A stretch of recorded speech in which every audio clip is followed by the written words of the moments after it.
ਸਤਿ ਸ਼੍ਰੀ ਅਕਾਲ, ਸਵਾਗਤ ਹੈ ਤੁਹਾਡਾ ਸਾਰਿਆਂ ਦਾ ਇਨਫੋਕਸ ਦੇ ਵਿੱਚ। ਮੈਂ ਹਾਂ ਰੁਪਿੰਦਰ ਕੌਰ। ਵੱਖ-ਵੱਖ ਸੂਬਿਆਂ ਵੱਲੋਂ ਜਿੱਥੇ ਰੀਓਪਨਿੰਗ ਪਲਾਨ ਰਿਲੀਜ਼ ਕੀਤਾ ਜਾ ਰਿਹਾ ਹੈ, ਉੱਥੇ ਨਾਲ ਹੀ ਸੈਕਿੰਡ ਡੋਜ਼ ਦਾ ਪਲਾਨ ਵੀ ਰਿਲੀਜ਼ ਕੀਤਾ ਜਾ ਰਿਹਾ ਹੈ। ਵੱਖ-ਵੱਖ ਸੂਬਿਆਂ ਵੱਲੋਂ ਪਹਿਲੀ ਡੋਜ਼ ਤੇ ਸੈਕਿੰਡ ਡੋਜ਼ ਦੇ ਵਿਚਕਾਰ ਦਾ ਟਾਈਮ ਵੀ ਘਟਾਇਆ ਜਾ ਰਿਹਾ ਹੈ। ਐਸੇ ਤੇ ਆਧਾਰਿਤ ਰਹੇਗੀ ਸਾਡੀ ਅੱਜ ਦੀ ਇਹ ਖਾਸ ਪੇਸ਼ਕਸ਼। ਕੈਨੇਡਾ ਭਰ ਵਿੱਚ ਵੱਖ-ਵੱਖ ਸੂਬਿਆਂ ਵੱਲੋਂ ਬੇਸ਼ੱਕ ਰੀਓਪਨਿੰਗ ਪਲਾਨ ਪੇਸ਼ ਕੀਤਾ ਜਾ ਰਿਹਾ ਹੈ, ਪਰ ਇਹ ਰੀਓਪਨਿੰਗ ਪਲਾਨ ਨਿਰਭਰ ਕਰਦਾ ਹੈ ਵੈਕਸੀਨਸ ਤੇ। ਫੈਡਰਲ ਸਰਕਾਰ ਵੱਲੋਂ ਲਗਾਤਾਰ ਭਰੋਸਾ ਦਿੱਤਾ ਜਾ ਰਿਹਾ ਹੈ ਕਿ ਕੈਨੇਡਾ ਵਿੱਚ ਕੋਵਿਡ-19 ਦੀ ਵੈਕਸੀਨ ਸਪਲਾਈ ਵਿੱਚ ਕੋਈ ਕਮੀ ਨਹੀਂ ਆਉਣ ਦਿੱਤੀ ਜਾਏਗੀ। ਇਸੇ ਤਹਿਤ ਜਾਣਕਾਰੀ ਦਿੱਤੀ ਗਈ ਹੈ ਕਿ ਕੈਨੇਡਾ ਵਿੱਚ ਇਸ ਹਫ਼ਤੇ ਮਾਡਰਨਾ ਦੀਆਂ 5 ਲੱਖ ਡੋਜ਼ਸ ਤੇ 14 ਜੂਨ ਤੱਕ 1.5 ਮਿਲੀਅਨ ਡੋਜ਼ਸ ਪਹੁੰਚ ਰਹੀਆਂ ਨੇ। We have shipped more than 26 million doses of COVID-19 vaccines across Canada, more than 5.1 million last week alone. This week, the team at the National Operations Centre coordinated the distribution of the remaining 600,000 doses of Pfizer-BioNTech from this week's allocation. Moderna shipped us an additional 100,000 doses with last week's shipment, doses that are currently being distributed, bringing this week's total to more than 700,000 doses. Looking ahead, we expect weekly shipments of 2.4 million Pfizer-BioNTech doses per week in June and close to 2.3 million doses weekly in July. Moderna has confirmed delivery schedules for the next shipment, which include 500,000 doses expected to arrive next week in 2 parts. The initial shipment is expected to arrive in the country early next week, while the second shipment is expected to arrive over the weekend, next weekend, with distribution occurring the following week. The next confirmed shipment for 1.5 million doses is set to arrive in country mid-June. We expect Moderna to continue to ramp up its deliveries in the second part of June, with millions of additional doses to be delivered. In addition to Pfizer-BioNTech shipments, Canada is set to receive close to 3 million doses next week. We are continuing to work with stakeholders to ensure sufficient supply of AstraZeneca for second doses. We continue regular discussions with the provinces and territories, with a particular focus in the coming weeks on ensuring that capacity to administer vaccines is aligned with vaccine availability. With the confirmed shipments of Pfizer-BioNTech and positive indicators from Moderna this week, we are well on our way to distributing more than 40 million doses by the end of the second quarter. ਗੱਲ Ontario ਦੀ ਕਰੀਏ ਤਾਂ Ontario ਵੱਲੋਂ ਵੀ ਕੋਵਿਡ-19 vaccine ਦੀ second dose ਦਾ plan release ਕੀਤਾ ਗਿਆ ਤੇ Ontario ਭਰ ਵਿੱਚ ਹੁਣ 80 ਸਾਲ ਤੋਂ ਉੱਪਰ ਦੇ ਲੋਕ ਕੋਵਿਡ-19 ਵੈਕਸੀਨੇਸ਼ਨ ਦੀ ਸੈਕਿੰਡ ਡੋਜ਼ ਦੀ ਬੁਕਿੰਗ ਕਰਵਾ ਸਕਦੇ ਨੇ। ਇਸ ਦੇ ਨਾਲ ਹੀ ਪ੍ਰੀਮੀਅਰ ਡਗ ਫੋਰਡ ਨੇ ਜਾਣਕਾਰੀ ਦਿੱਤੀ ਹੈ ਕਿ ਵੈਕਸੀਨ ਦੀ ਸਪਲਾਈ ਵਧਣ ਤੇ ਪਹਿਲਾ ਡੋਜ਼ ਤੇ ਦੂਜੀ ਡੋਜ਼ ਵਿਚਕਾਰ ਜੋ 16 ਹਫ਼ਤਿਆਂ ਦਾ ਸਮਾਂ ਹੈ ਉਸ ਨੂੰ ਘਟਾ ਕੇ 1 ਮਹੀਨਾ ਕੀਤਾ ਜਾਏਗਾ। With over 65% of adults in Ontario having received at least their first shot, we have now administered over 8.5 million doses. You think of that? Those are staggering figures. In fact, earlier today, our officials revealed that when compared against Israel, the UK, and the US, the speed of Ontario's rollout, once we got steady supply, is being amongst the best in the entire world. That's thanks to each of you signing up to get your vaccines. And it's thanks to thousands of people working at the vaccine clinics. Because of your efforts, we're now in a position to accelerate second doses in Ontario. This is great news, and I know many of you have been waiting for.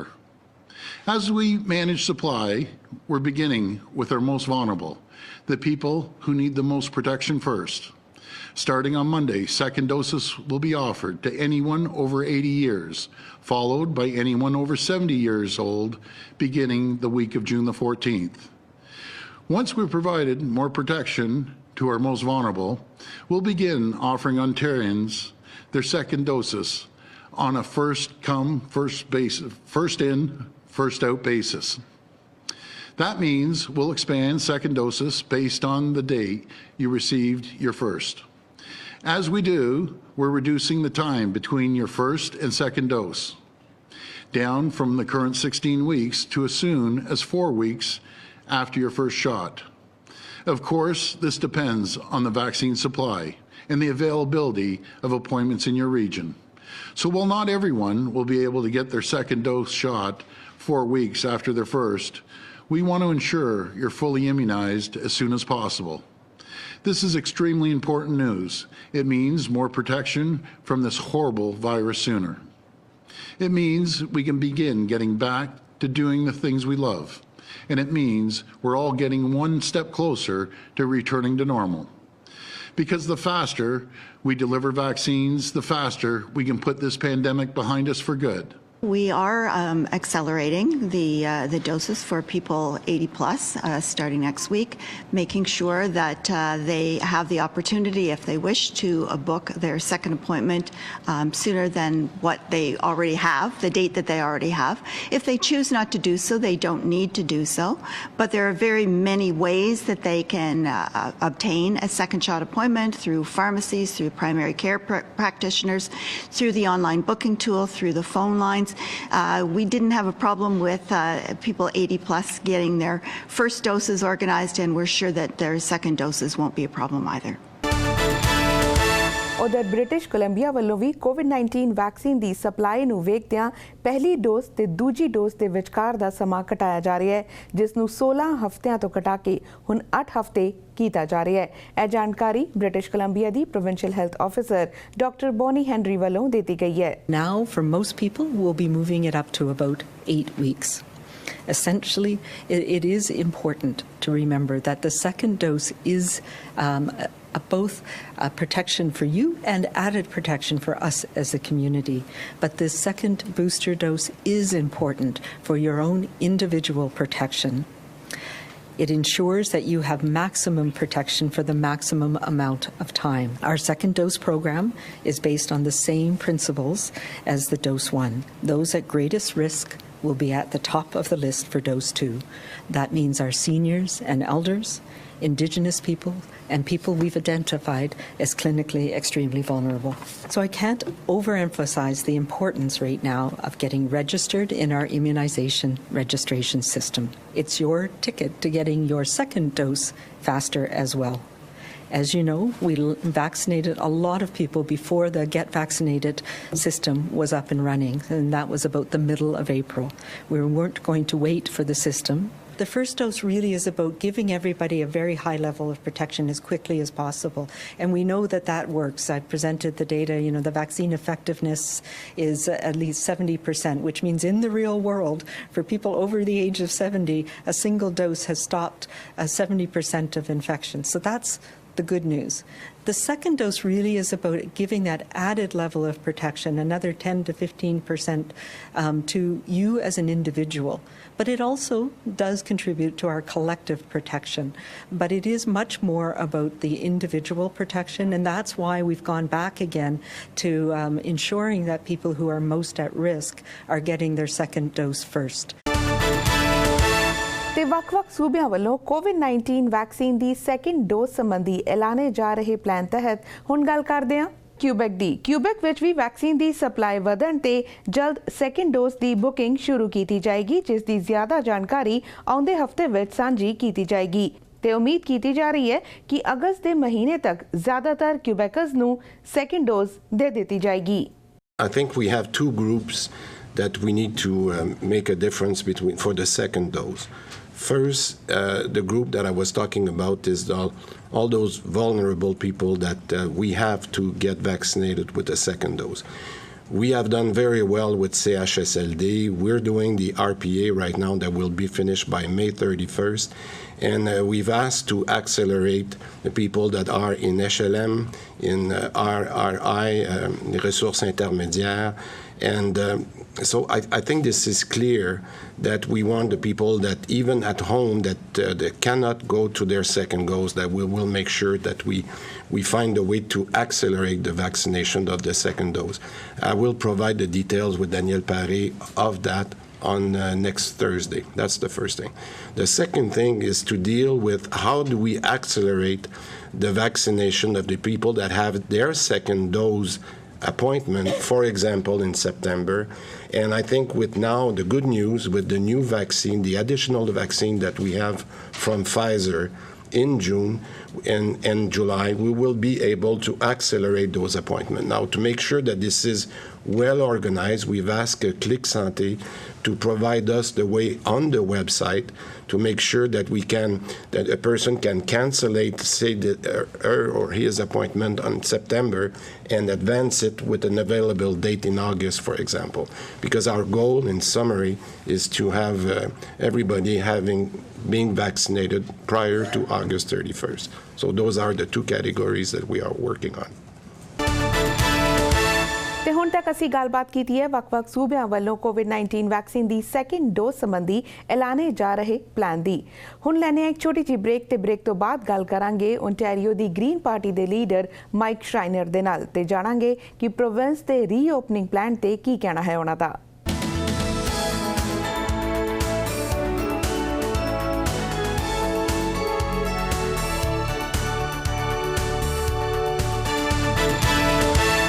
Break ਤੋਂ ਬਾਅਦ ਇਨ focus ਵਿੱਚ ਇੱਕ ਵਾਰੀ ਫਿਰ ਤੋਂ ਤੁਹਾਡਾ ਸਵਾਗਤ ਹੈ ਤੇ ਹੁਣ ਖਾਸ ਤੌਰ ਤੇ ਗੱਲਬਾਤ ਕਰਦੇ ਹਾਂ ਓਨਟਾਰੀਓ ਦੇ ਗ੍ਰੀਨ ਪਾਰਟੀ ਦੇ ਲੀਡਰ ਮਾਈਕ ਸ਼ਰਾਈਨਰ ਦੇ ਨਾਲ ਤੇ ਜਾਣਨ ਦੀ ਕੋਸ਼ਿਸ਼ ਕਰਦੇ ਹਾਂ ਕਿ ਸੂਬੇ ਵੱਲੋਂ 3 ਸਟੈਪਸ ਵਿੱਚ ਜੋ ਰੀਓਪਨਿੰਗ ਪਲਾਨ ਪੇਸ਼ ਕੀਤਾ ਗਿਆ ਹੈ ਉਸ ਤੇ ਕੀ ਕਹਿਣਾ ਹੈ green party the.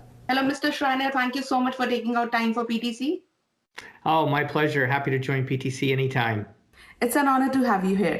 Mr. Schreiner, if we look at the province reopening plan, the plan is released in 3 stages. But if we look at the other provinces, their exit strategies are much quicker. Their restrictions will be relaxed much quicker. So what do you think of Ontario's reopening plan? Well, first of all, we're 15 months into the pandemic, and the Premier has finally released a plan that has some metrics that guide the reopening. This is something I've been calling for since last summer. And if the Premier had released a plan that had science-based metrics, listening to the advice of the Science Advisory Table last fall, I think we would have avoided the worst of the second and third waves of the pandemic. That being said, I was deeply disappointed in this plan for a variety of reasons. One, it's completely silent on schools. And I think parents, students, educators need some clarity on when are we going to reopen schools. A number of health advisors and scientists, as well as pediatricians and other healthcare experts, have been saying that we need to get our children back in school for their mental health, their learning abilities, etc. And the plan is silent on that. Secondly, the plan doesn't address what's needed to stop where most of the spread is happening, and that's in our workplaces. We need better ventilation in crowded workspaces. We need more paid sick leave for workers. We need to mandate medical grade PPE and roll out rapid testing and improve ventilation. That would help get this pandemic over quickly. And then finally, the plan is silent on providing additional support to small businesses.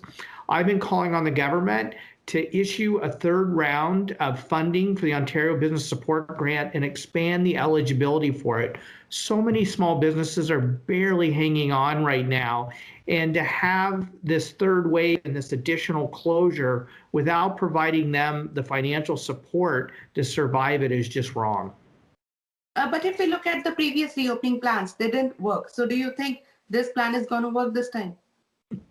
Yeah, I hope so, to be honest with you. And I'm hoping that as we roll the vaccines out faster and more people are getting vaccinated now, that it will work. The problem the Premier faced last time was, remember last fall in November when he released that color-coded plan, and immediately the scientists and public health experts said, this plan will lead to disaster. And so then the Premier backtracked, I don't know, a week or so later, but at that point it was too late, and we let the virus get out of control, and we had a very tough second wave, especially in our long-term care homes. And my heart goes out to everyone who's lost a loved one in this pandemic. And then back on February 11th, when the Premier was talking about what what coming out of the second wave would look like. The scientists said if you reopen too quickly, that will lead to a disaster. Well, the premier reopened too quickly,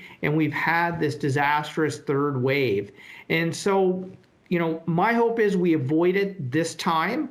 And one of the differences this time versus the last two disastrous reopening plans is this one at least has metrics that are guided by science, which is something I've been calling for. And I think if the premier had listened to the Green Party last fall, we would have avoided the worst of the second and third waves. Definitely. In the beginning, you mentioned about the schools. There is only 1 month left for this academic year in the schools, and we are still in discussion whether to open schools for the in-person learning or not. But we are seeking advice from the experts. So what do you think on that? Well, first of all, I feel like the premier is abdicating leadership on this issue. The premier should have last summer listened to the scientists and public health experts and made the investments needed to make our schools safe. Better ventilation, medical grade PPE, investing in more staff to lower class sizes. For whatever reason, the premier refused to do that. And then for months, he kept saying, our schools are safe, our schools are safe. And then he releases this letter, one saying, well, our schools aren't safe now. And I'm like, whoa, that's not what you've been telling us.